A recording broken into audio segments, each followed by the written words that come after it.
They're nocturnal. This means they're more active during the night. This is a dingo. It's known as Australia's wild dog, but they can also be found in Southeast Asia.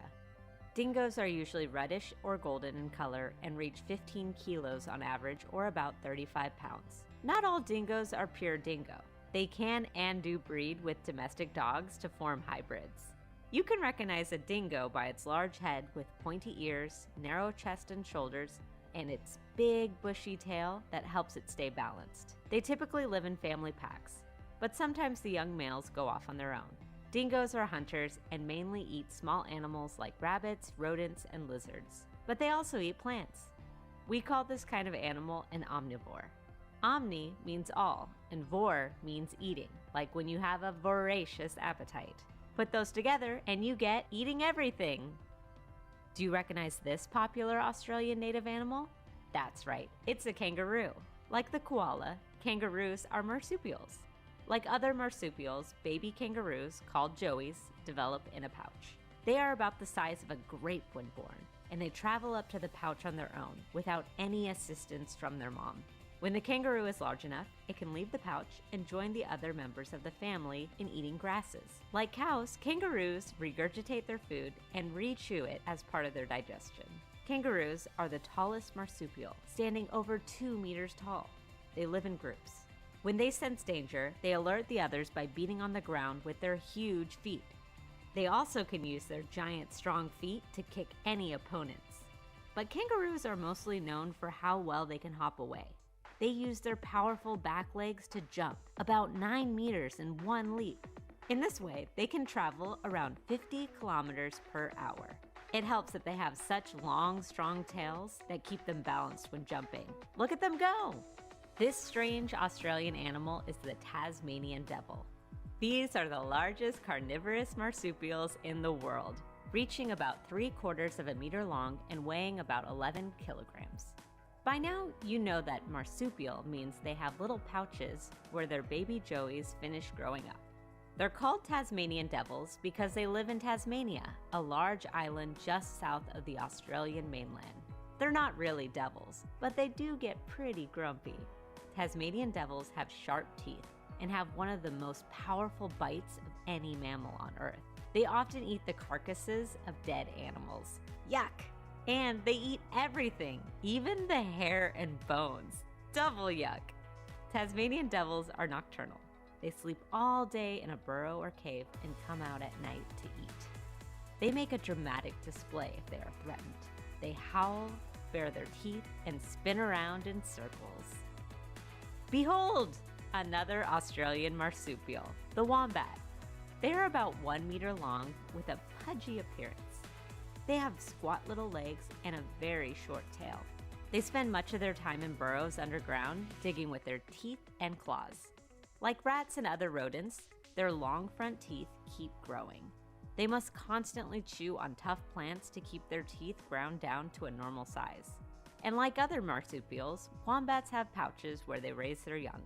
But their pouch faces backwards. This way dirt doesn't get into the pouch as the wombat digs its tunnels. Pretty smart. Wombats are nocturnal herbivores, emerging from their tunnels at night to eat a variety of grasses, roots, and bark. Wombats have an unusual defense mechanism against their most common predators, dingoes and Tasmanian devils. They dive into a tunnel and block the opening with their backside.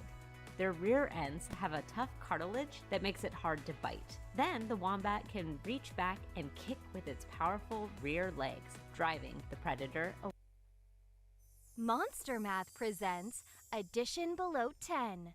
Okay, class, let's begin. What is 5 plus 3? We can solve the problem by counting on. We start with the bigger number, 5. And then we count on. 5, 6, 7, 8. Well done! Now try this one. What is 4 plus 6? Again, we start with the bigger number, 6. Know the answer? Enter it on Monster Math, where you can make your very own monster avatar and earn pets for the math problems you get right. And parents, A real teacher explains any problem your child misses, so they can learn all by themselves.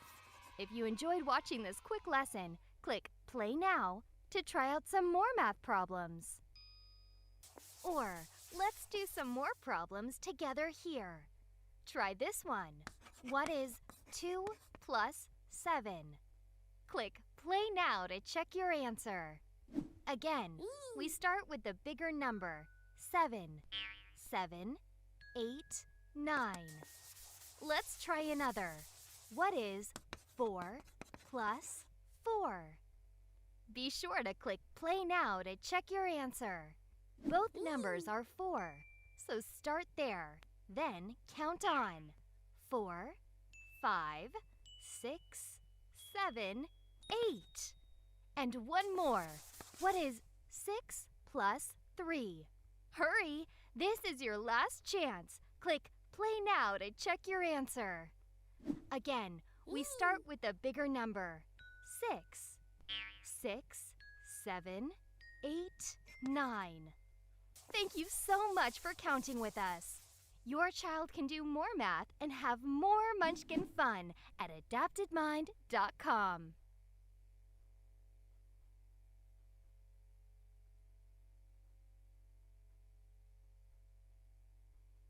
Away. Wait a minute, is that a kangaroo? Nope, it's a wallaby. It sure looks a lot like a kangaroo. Just like the kangaroo, wallabies are marsupials, but they're smaller. Wallabies are members of a family called Macropodidae, which means big feet. Kangaroos are also members of this family. So, how can you tell the difference between a kangaroo and a wallaby? The kangaroo has more height between its ankles and its knees. This lets it get more speed as it hops across the grasslands. Wallabies, in contrast, have more compact legs. Wallabies usually have brighter coats. Some have reddish markings around their shoulders. Kangaroos tend to be more dull in color. Still not sure? You can really tell the difference by looking at their teeth. The wallaby lives mostly on leaves from the forest, so it has flatter teeth for crushing and grinding leaves. Kangaroos tend to live in more open areas without trees and eat more grass, so they have ridged teeth that are good for cutting grass to eat. Eee! This might be the most adorable marsupial, the quokka. He looks like he's smiling.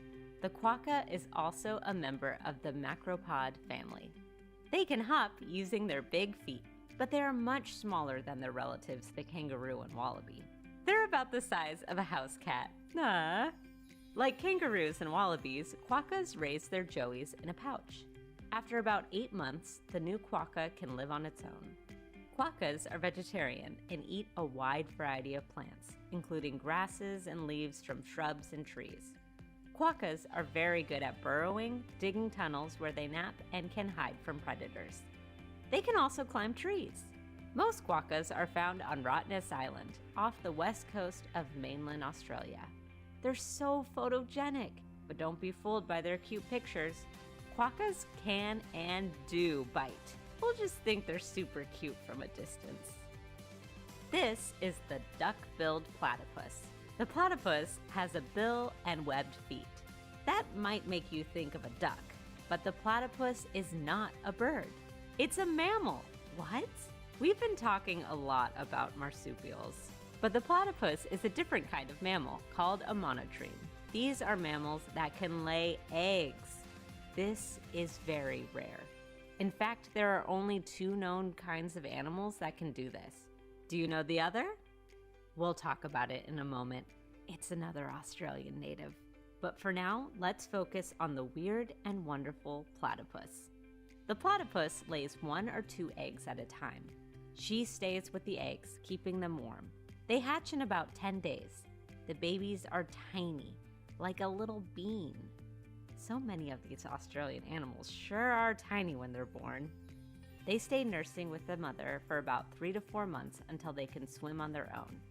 Full-grown platypuses grow to about 1.5 kilos, about 3 pounds. They hunt underwater, scooping up all kinds of food from the bottom. They eat